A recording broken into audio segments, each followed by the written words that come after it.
Welcome to the CEO and the Salesman podcast. I'm your host, Matthew Whyatt. I'm the salesman part of the title. Each week, I sit down with CEOs and entrepreneurs to discuss and dissect their journeys, filled with triumphs, challenges, and some good old-fashioned business wisdom. Get ready to laugh, learn, and be inspired as we dig into leadership, strategy, sales, marketing, and everything in between. This is the CEO and the Salesman podcast. Let's get on with the show.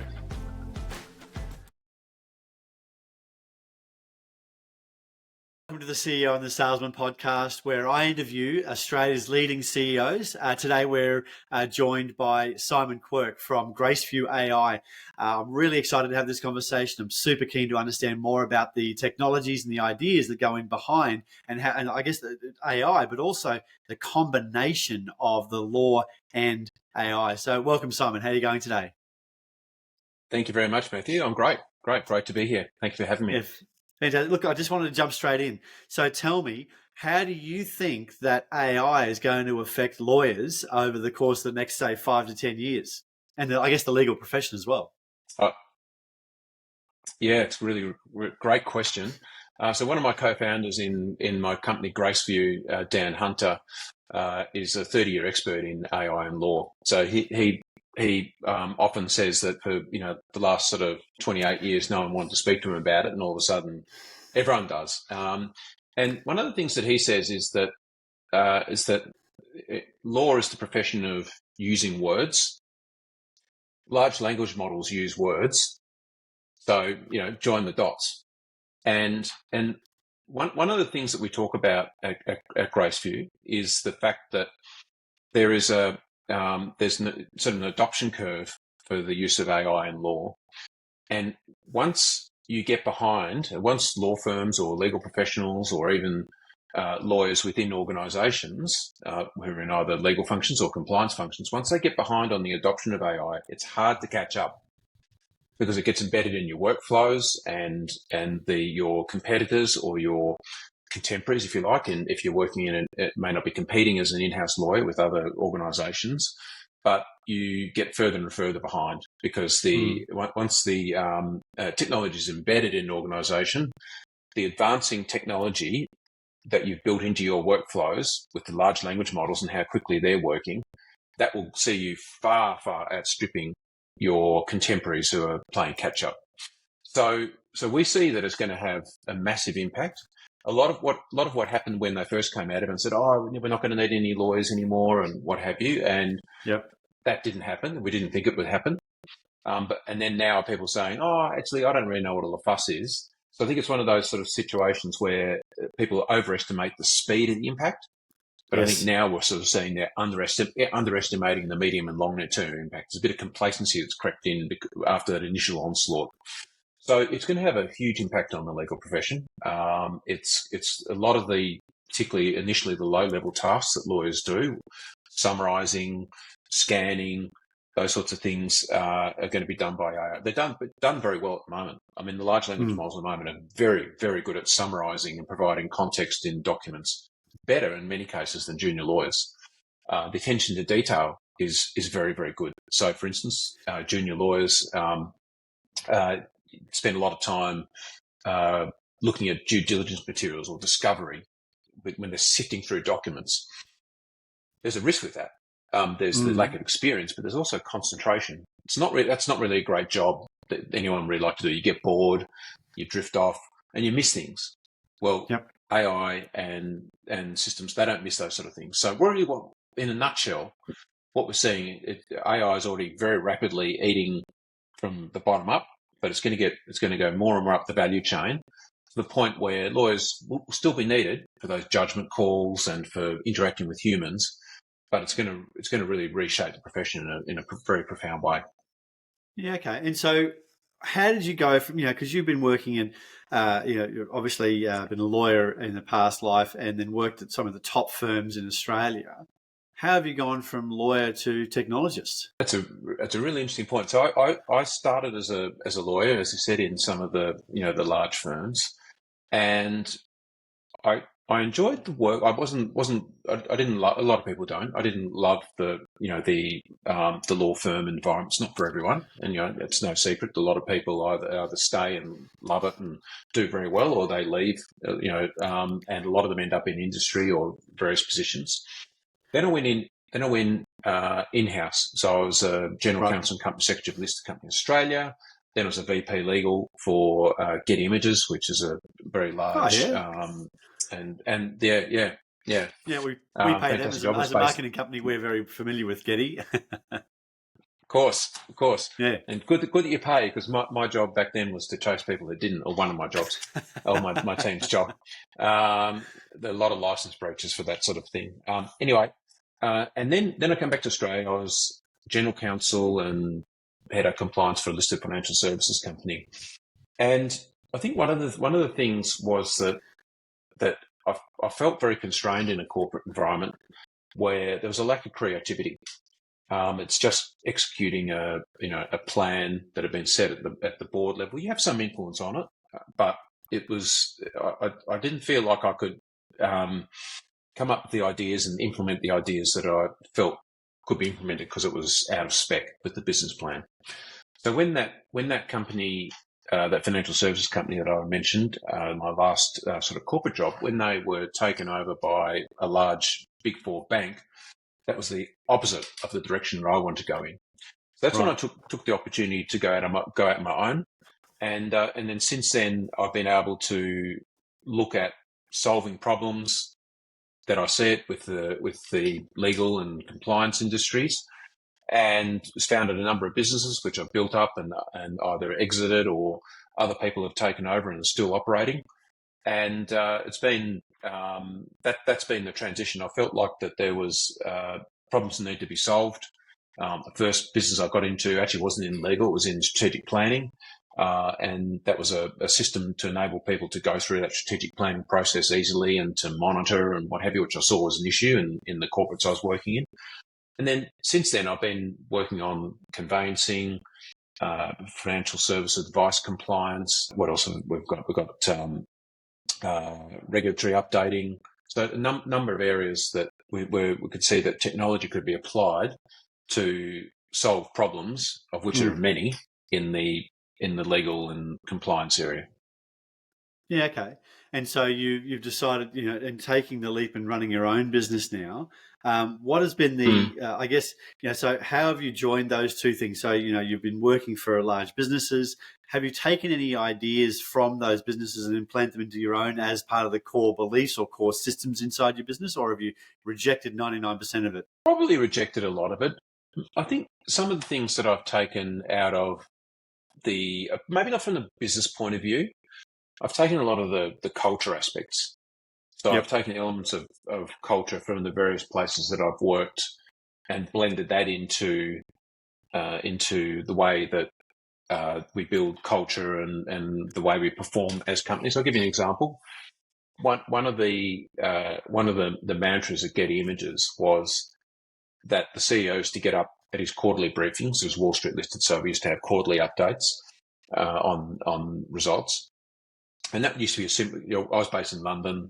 The headquarters was in America, but the operations were based in London. Anyway, he used to get on. Sometimes he'd do it live, but sometimes he'd get on the cast. And often he would say this point. He'd say, "We know that you will probably not work out your entire career here. You'll go and do something different.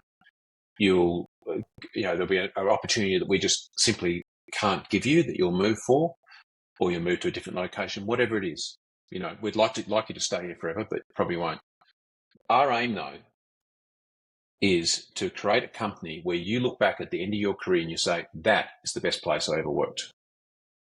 And to a reasonable extent, they actually achieved that in terms of, for me anyway, in terms of the corporate environments I've worked in. What made it so good to work there? Well, there's I think there's a few aspects there. It was. I mean, part of it was in its real growth phase. So when I joined, this is not necessarily a cultural piece. I'll get to the culture in a minute, but part of the excitement was that it was a digitization of an analog industry. So they were taking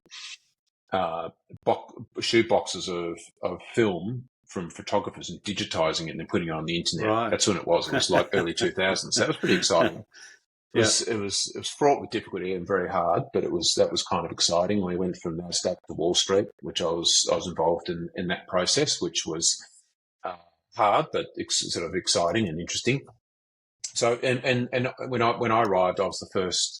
There was no other legal function there, and I had to build it and hire and everything. So that was exciting. So that was certainly an element of why it was the best job. But it was really that the business put a huge amount of time and effort into creating a culture and opportunities for people to progress, to be able to create, and to I guess create solutions themselves and make mistakes.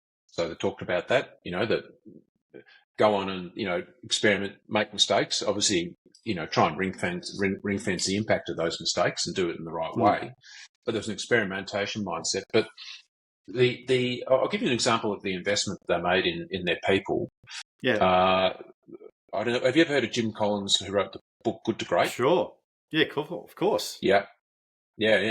So Jim Collins was the CEO of Getty Images' personal business coach.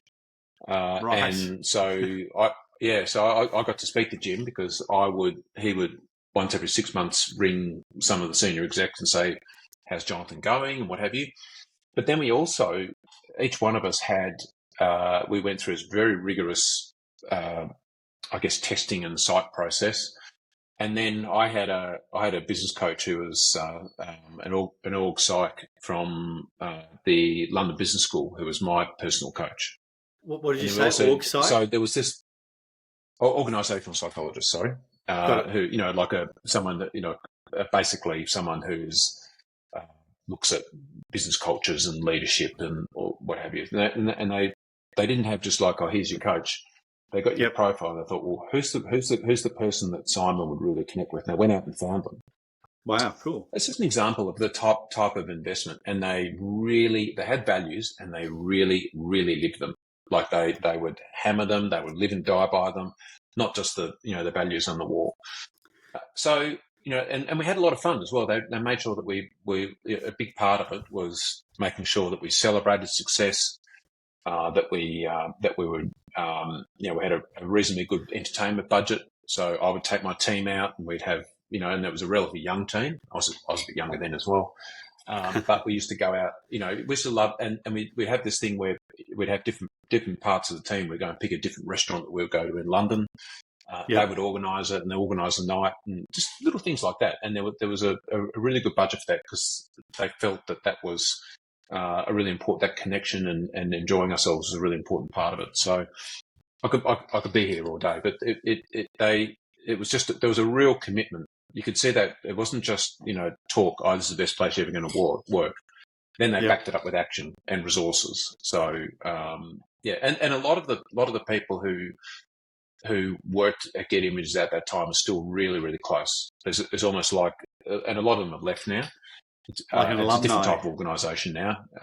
There is a really strong alumni. Oh yeah, absolutely, and still lots of chat and connections. It was a really special time. At the risk of sounding over the top about it, it really was. Yeah, cool. So how have you? So you've got those perks, you've got those ability to grow, and you talked about personal progress. How have you brought that into your current business? Yeah, it's a really good question. It's a bit difficult to have that level of perks when you're, a very early stage venture-backed startup as we are. Sure. But the lesson that I've learned there is that if I go back to that point about this being the best place you've ever worked within the resource constraints that we've got. Let's not say we've not got resource constraints. We went out recently and we, with the newly formed team, and we had a nice night out and everything. That's really important, even though that we're really watching up, every penny. But it's really around how we do things, how we interact with everyone. We talk about that as a leadership team. We're very deliberate around that. And we have an all hands on a Friday afternoon. I make sure that the team. There's not a lot of interaction because they're all young and a lot of them are technology people. But I make sure that it's really clear about what we're doing, customer stories, reiterating what our strategy is and how we're executing on it, how each individual's contributing to that. So we actually want a culture, particularly with this early team, where they feel very connected to what we're doing.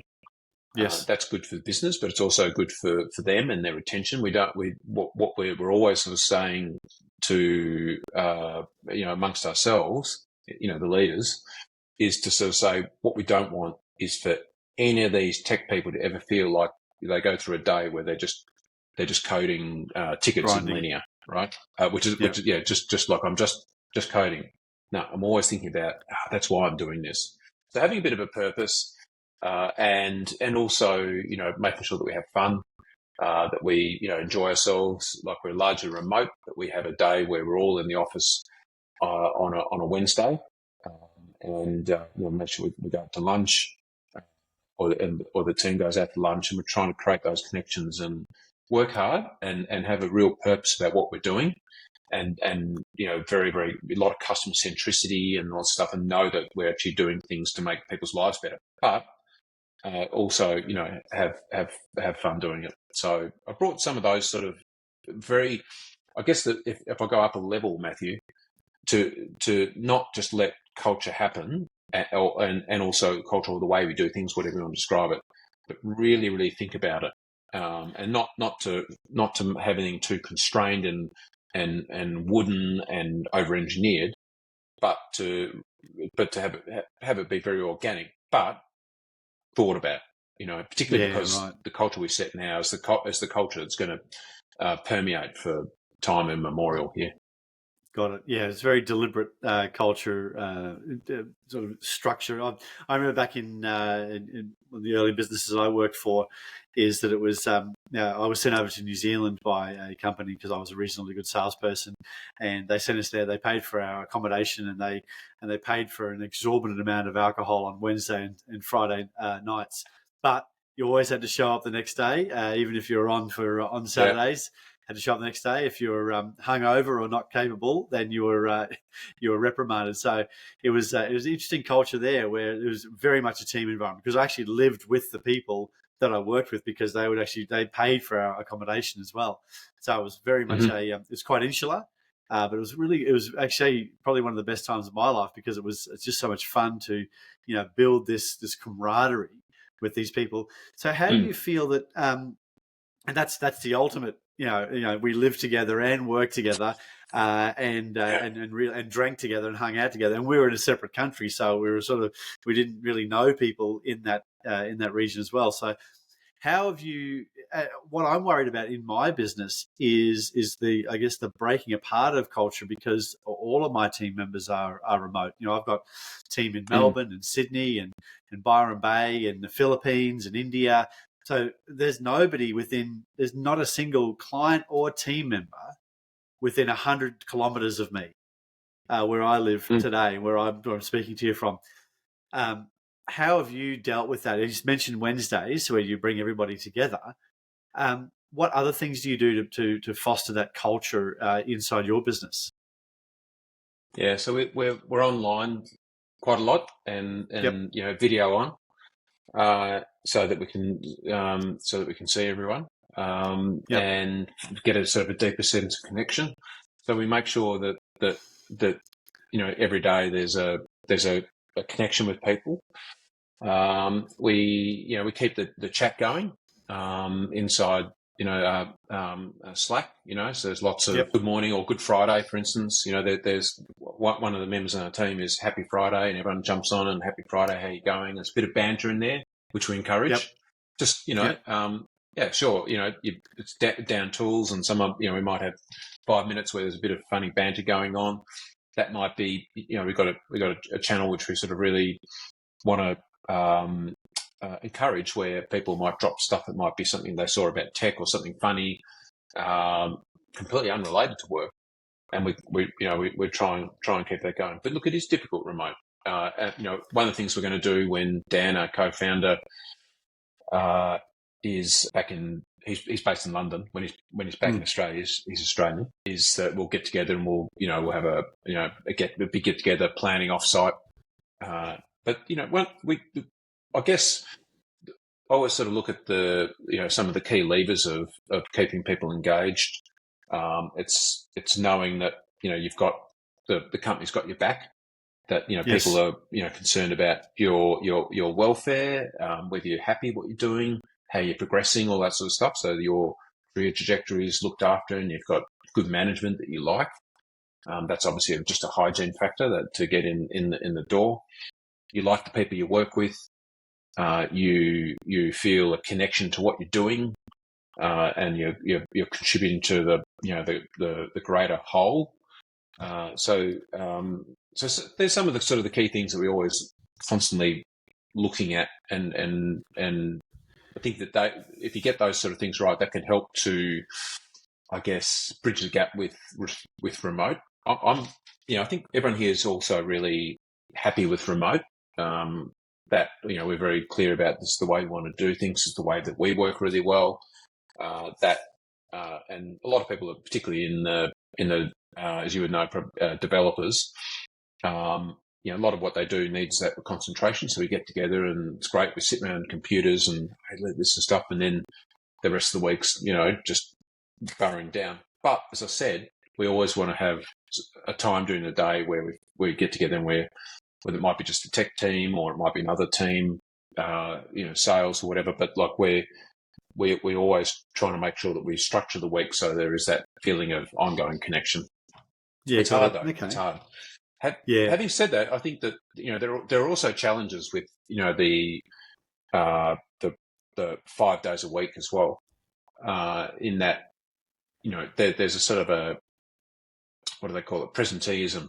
Like I think you're there, but if you're getting dragged into meetings and having people drop into your office time, you're not getting a lot of work done. Yeah, you might be around people and connecting with them. Yeah. But also if you don't feel like you're really sort of able to progress, and particularly we're largely tech at the moment. Most of our employees are tech.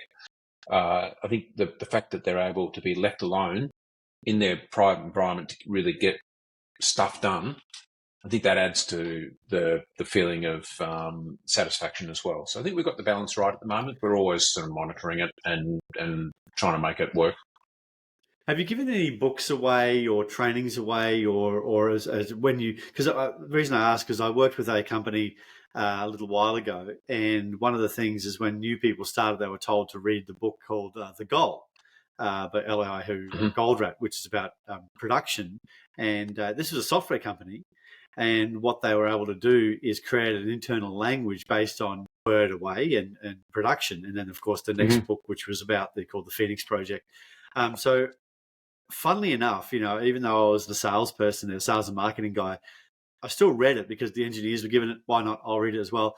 And that really created an interesting common language throughout the organization. Has there been any books or learnings or teachings that you share with your team to try to bring everybody together in the same sort of lexicon? Not across the dev team, although that is a good point. I'm an avid reader. I think my co-founders would probably, when I sort of say I was listening to this podcast, I think they probably like, okay, there's another Here one. we go. What now?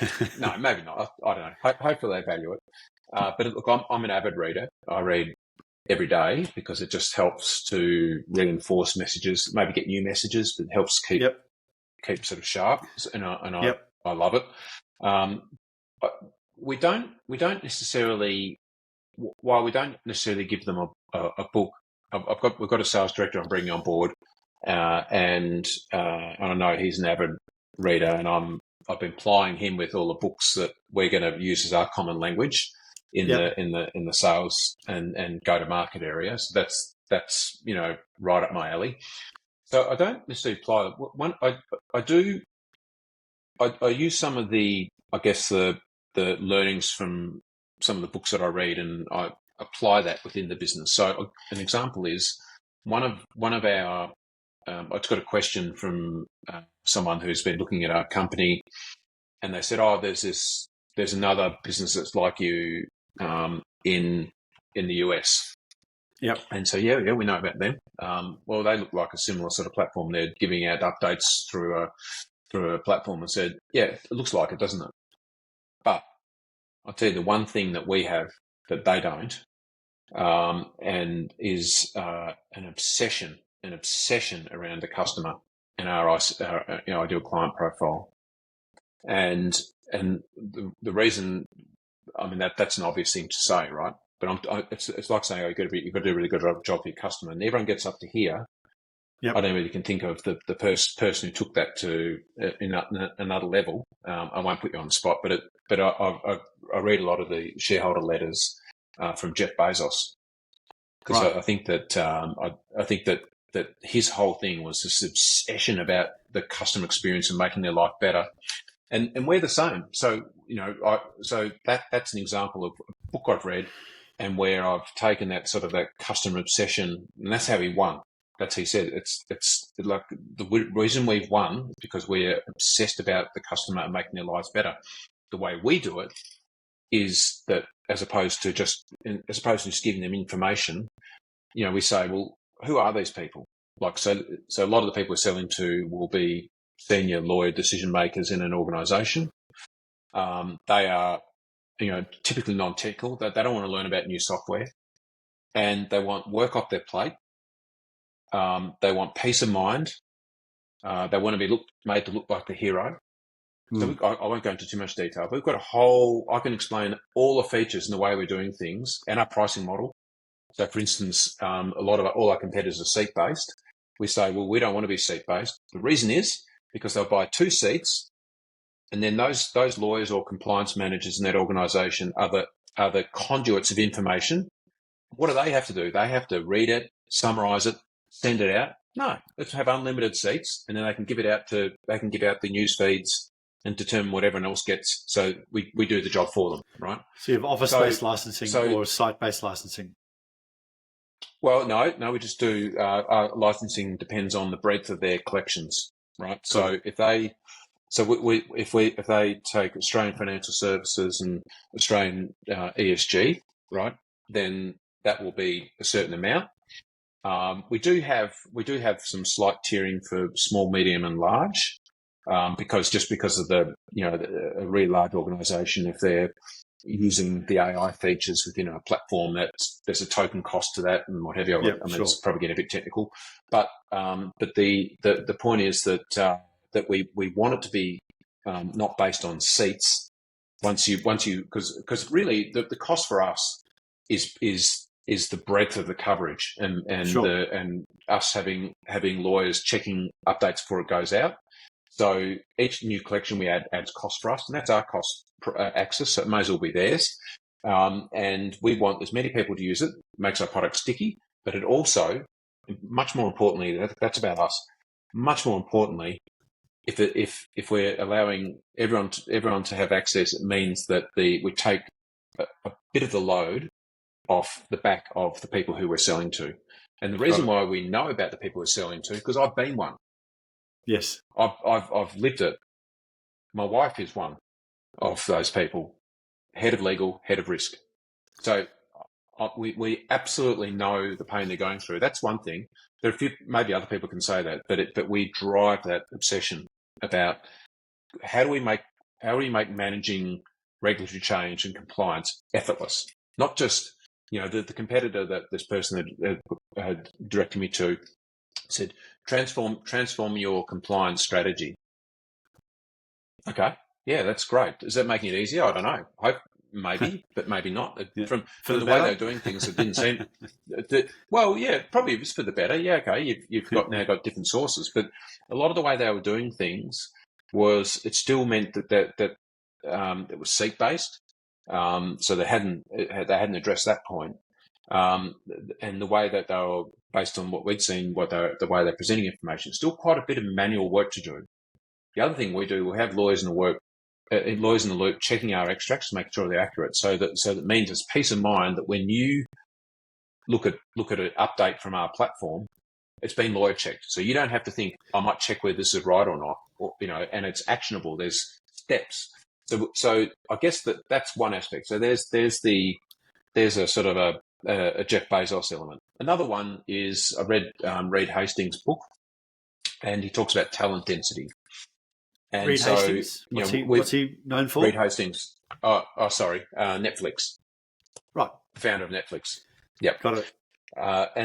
And so he talks about talent density and a very high level of accountability.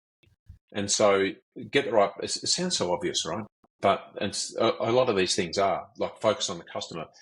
That's fine, but it's about the extent to which you prosecute and the extent to which you implement that, right, and the way you implement it.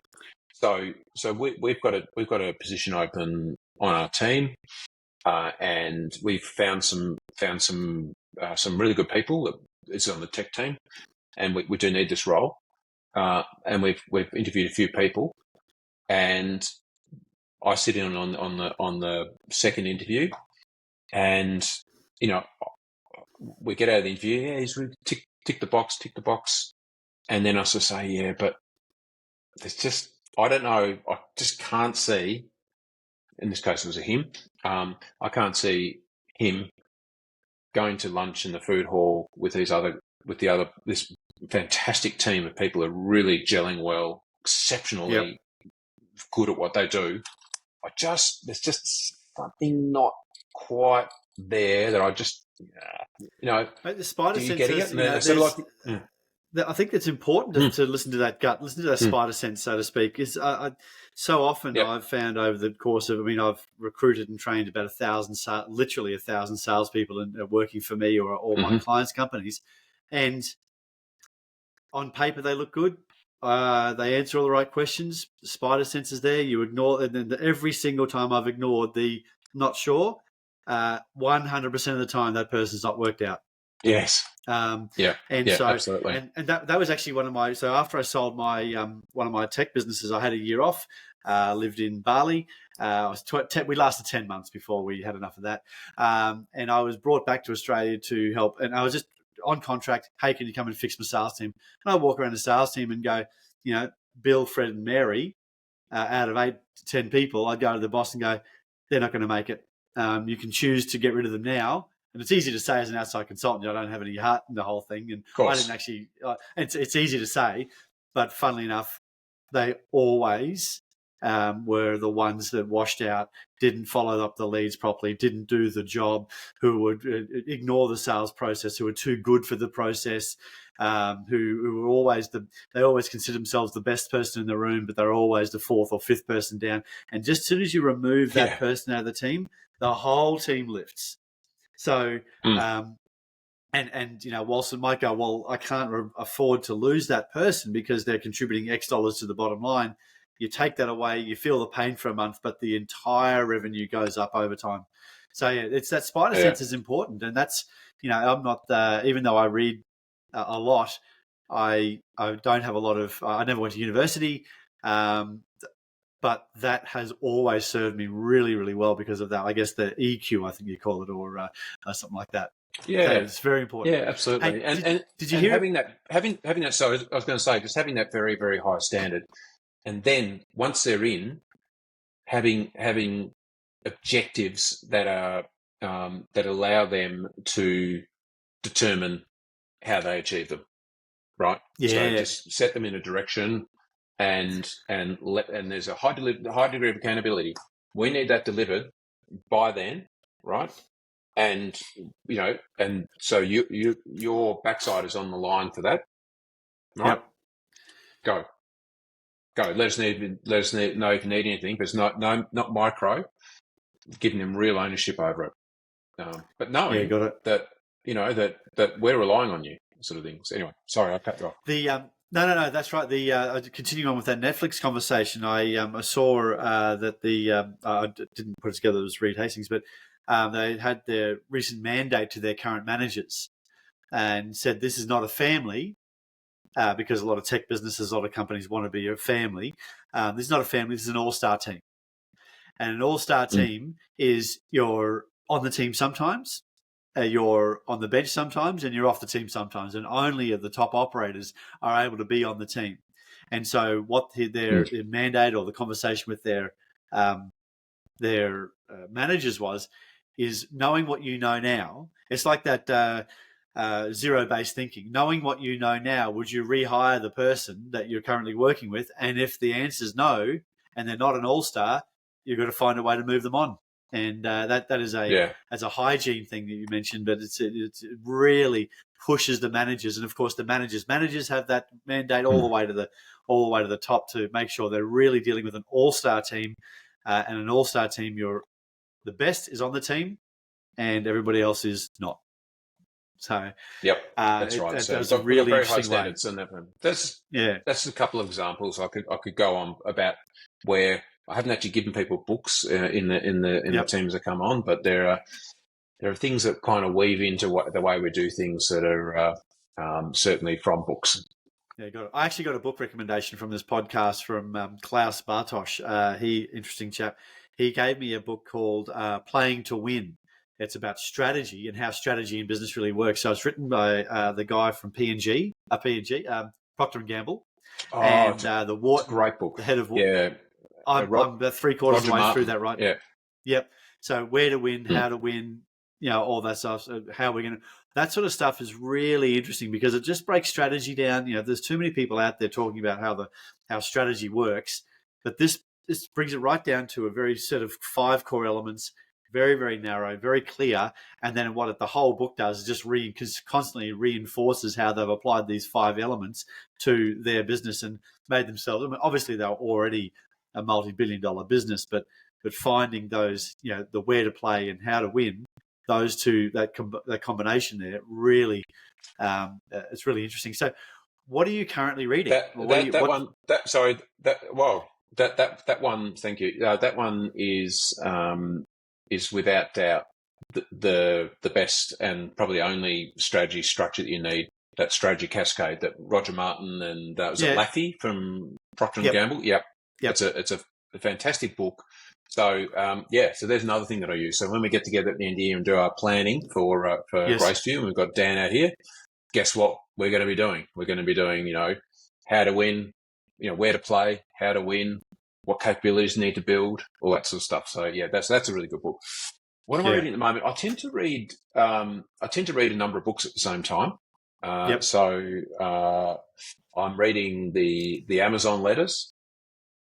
Yes. I'm reading a book called Revenue Architecture around sort of SaaS go-to-market. And I'm also reading a book called T2D3, which is, again, a go-to-market for software as a service. I'm rereading that one. T2D3 is the D3. Yep. So T2D3, what that means is that there's folklore and probably based on research around the fact that if you're a software as a service startup and if you triple twice and double 3 times in terms of growth in your first 5 years, you're on your way to being a unicorn, or that unicorn sort of status. So that's why it's called T2D3. But it's a good book. I'm using some of those frameworks at the moment just around our next stages of go-to-market. I'm using a thing called Ansos's Matrix that I learned through there, which is really good. Like, you're here. Do you go there with new product or new go-to-market, or just what your next steps for growth are? I find those, it's all common sense, but things that can help you to order your thinking, even in a simple way. In fact, simple is often best. Really sort of help clarify the jumble that you have to sit through. I use I say it often. Simple but not easy. So the simple things to do. There's 5 steps in strategy. Oh well, in that case, if there's only 5 things to do, then it must be it's simple. Therefore, everybody can understand it. I mean, literally, you give that cascade to anybody in business from any walk of life. Here's the 5 steps. Oh, that's simple. But putting it in place and being disciplined about it, it's not easy. No. And if it was simple, everyone would do it, as they say. But exactly. No, it's look, and that's a really good point around we're talking about these books, Matthew, and these approaches. I think I said before that why do I read all the time? It's because it either read or reread. It's because you're constantly trying to simplify and make sense of the tumultuous nature of any business, particularly early stage. Yes. And I find that when I read, everything becomes, you see things through a different lens, and just reading a book once and putting it down and not rereading anything, you need to keep your mind coming back to it. That's why I read kind of every day, even a small amount. And I find that I have to read a few pages of these types of books, and I'm on my iPad furiously writing out notes, ready to go again. And ideas. Yeah. What's the book that you've reread the most? I mean, I know this is not supposed to be Matthew's book club, Matthew and Simon's book club, but I'm interested. This is so. What's the book you've reread the most? That's a good question. I'd say probably a couple of the Tim Ferriss books I've probably reread the most. There's one called Tools of Titans. Yep. Tools of Titans, and it's behind me somewhere. Yeah, sure is. And he did another one which is really good as well, with a similar sort of thing. And the reason I like Tools of Titans, and there was Mentors or something like that, wasn't it? No, it doesn't matter. Yes, and it was that. Something about mentors or tribe of mentors. There we go. Brain's kicked in. It's Friday, so yeah. Hey, you go on. Yep. I was going to say, the reason I keep rereading them is that it's as you know, because you got it, but like it's just snippets of interviews with all these people from not just in business, from a range of, high achievers from a range of different. It might be a sports setting, it might be entertainment or whatever. And it's just listening to the way that they think and act and how they deal with their challenges, and what do they do when they're stuck on something, and just and so I reread that one, probably those two the most. They just sort of sit beside my bed, and it's easy to flick through as well. You can read one person in 2 pages. Yeah, exactly. Yeah, that's good actually. Yeah, I like that. So I've read The Greatest Salesman in the World by Og Mandino quite often. It's quite an effort to read that book, because it's supposed to rewire your brain. You're supposed to read a chapter. Have you heard of it? The Greatest Salesman in the World. Okay. It's written in the 70s. And it's supposed to, so the whole idea is to sort of rewire how you think. And you're supposed to read each chapter morning, noon, and night for 30 days in a row. So you're really reprogramming yourself how to operate. And it's not about being the best emotional manipulator, because people have that perception about salespeople, but it's actually about how to provide levels of service. And by baking that in deep, and then also resilience. So service and resilience are really of those 10 chapters that you reread over and over and over. And I was listening to Tim Ferriss, funnily enough, and which reminded me of this, is that Tim Ferriss was interviewing Matthew McConaughey, and Matthew McConaughey has read Greatest Salesman in the World every single year for the last 10 years in a row. So because it's about service, there you go. It's I wonder if I'm going to write that down. Really, it's a. I don't have it behind me. It must be beside the bed. But no, it's a great book. I've actually really enjoyed that, it takes a lot of discipline to reread it over and over and over, because you think you get halfway through the month and you think, I know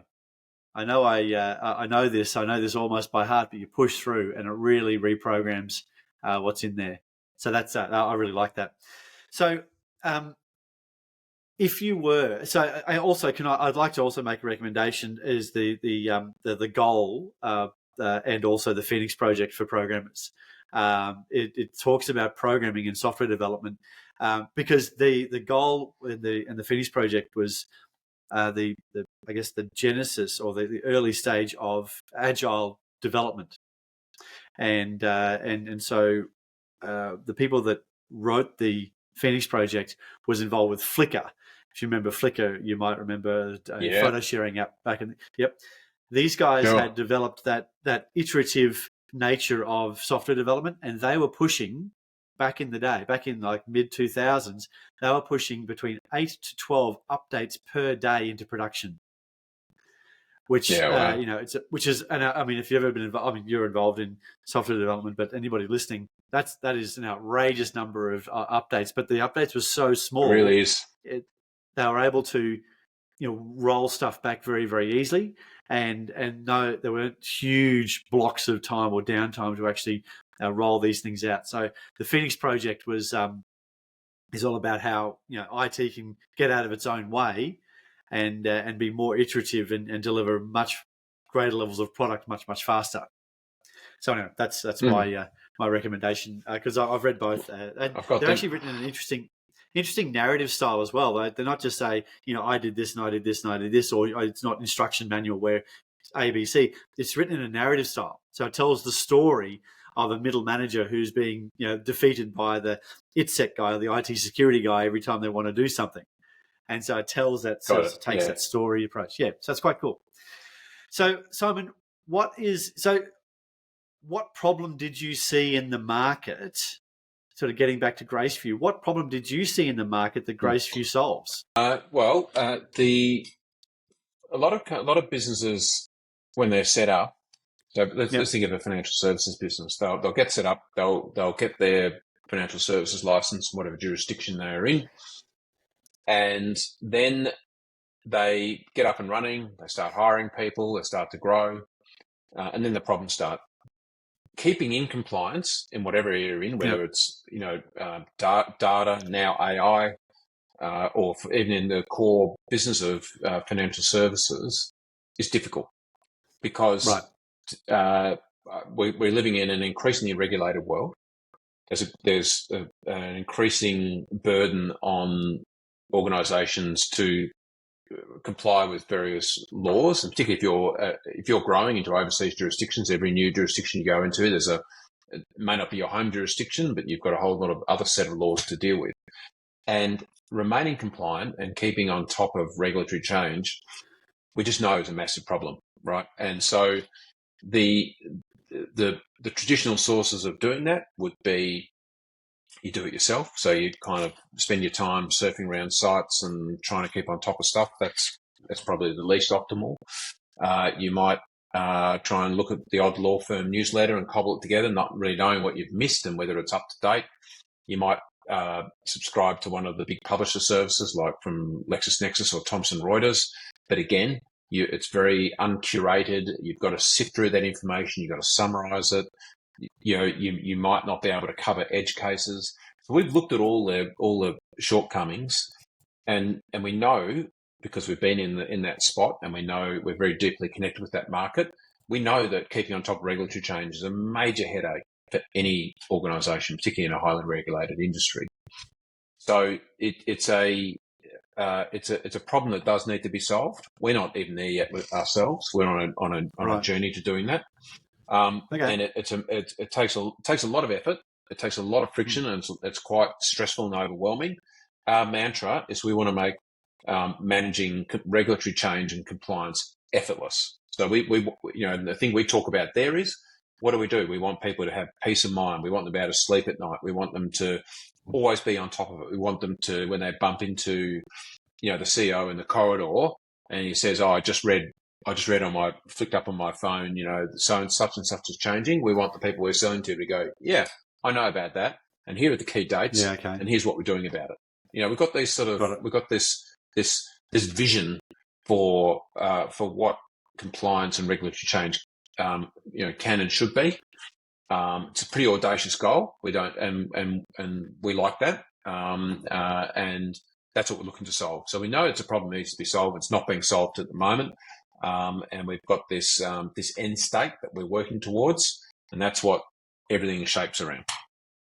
Yeah, okay. So this wouldn't be the CEO of the Salesman podcast without me asking about marketing and sales. So what's been your most successful path to market? We've got two at the moment. We're pretty early, so we've got two at the moment. The first is direct outreach.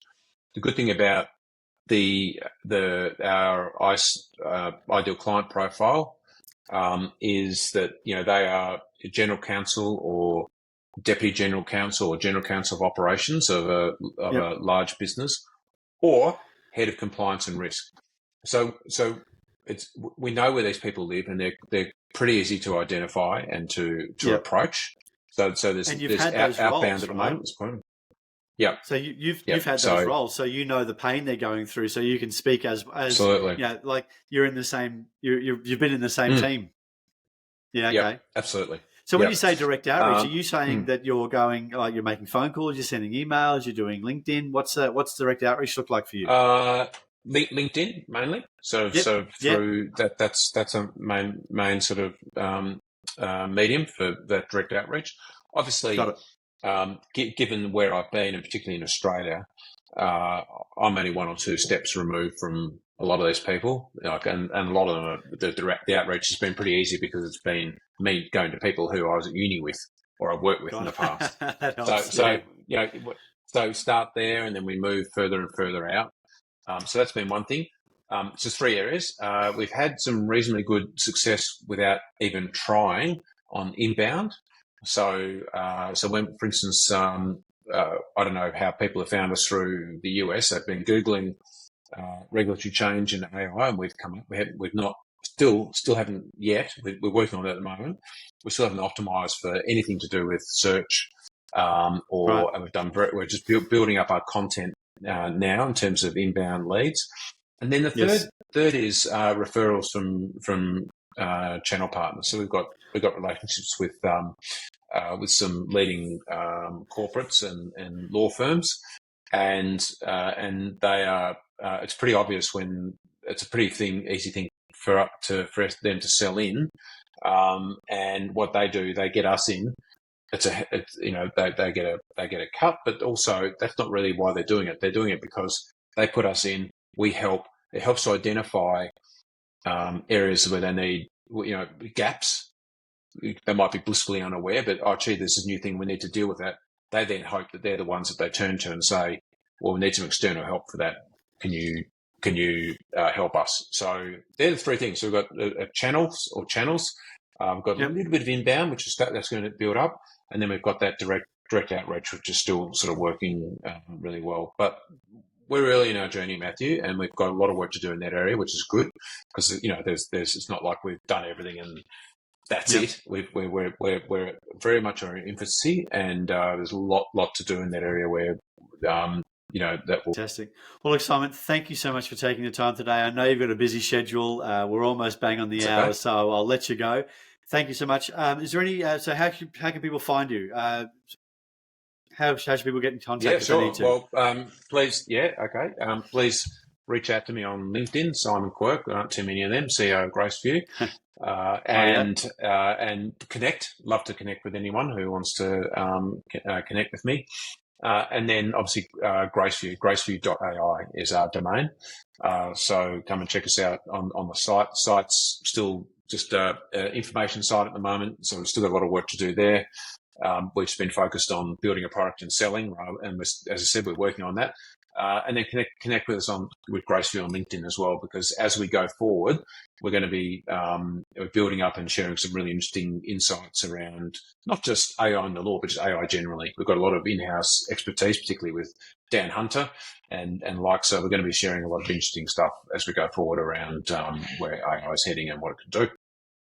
That's perfect. Well, I think AI is not just the hottest topic, but probably the most impactful one of the last decade. So I'm excited. I use it every day in my business, and so I'm keen to see AI videos coming up, and it's really interesting in relation to outreach. So anyway, look, thank you very much for your time today, Simon. Really appreciated the conversation. Pleasure. I'll Great to chat. Talk to you soon.